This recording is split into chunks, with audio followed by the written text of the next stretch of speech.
السلام علیکم ورحمۃ اللہ وبرکاتہ۔ محترم و مکرم ناظرین، آج ہمارا عنوان ہے کہ رمضان المبارک کے روزوں کی اہمیت کیا ہے۔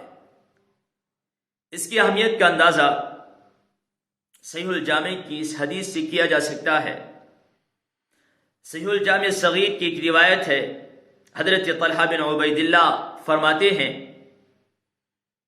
کہ نبی کریم صلی اللہ علیہ وسلم کے پاس دو آدمی حاضر ہوئے اور دونوں نے ایک ہی بیٹھک میں، ایک ہی مجلس میں، ایک ہی ساتھ ایمان قبول کیا اور ایمان لے کر آئے۔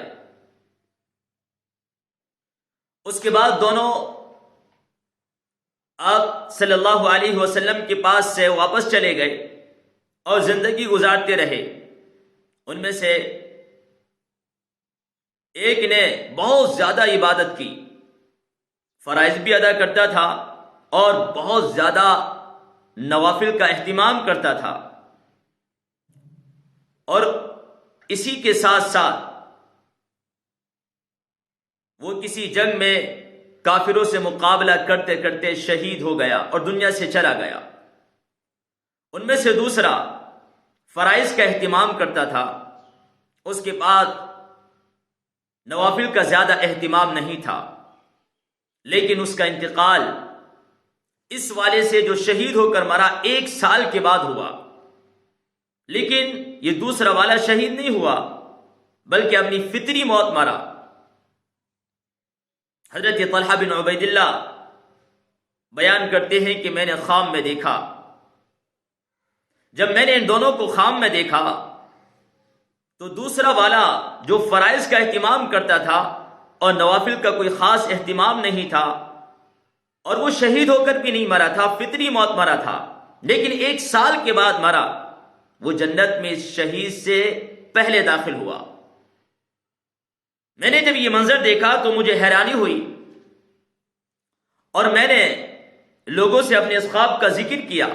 لوگوں نے بڑا تعجب کیا۔ نبی کریم صلی اللہ علیہ وسلم تک جب بات پہنچی تو آپ نے جواب میں فرمایا، الیس قد مکث هذا بعده سنہ فادرک رمضان فصام۔ آپ نے فرمایا تعجب کی کیا بات ہے، دوسرا آدمی جو 1 سال کے بعد مرا ہے، اس نے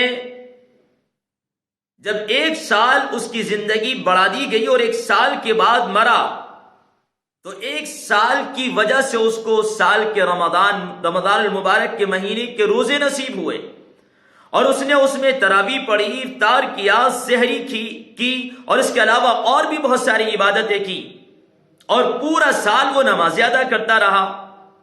تو پورا سال جو اس نے نمازیں پڑھی اور رمضان المبارک کے روزے رکھے، اور رمضان المبارک کے ساتھ ساتھ اس نے قیام اللیل اور دیگر اور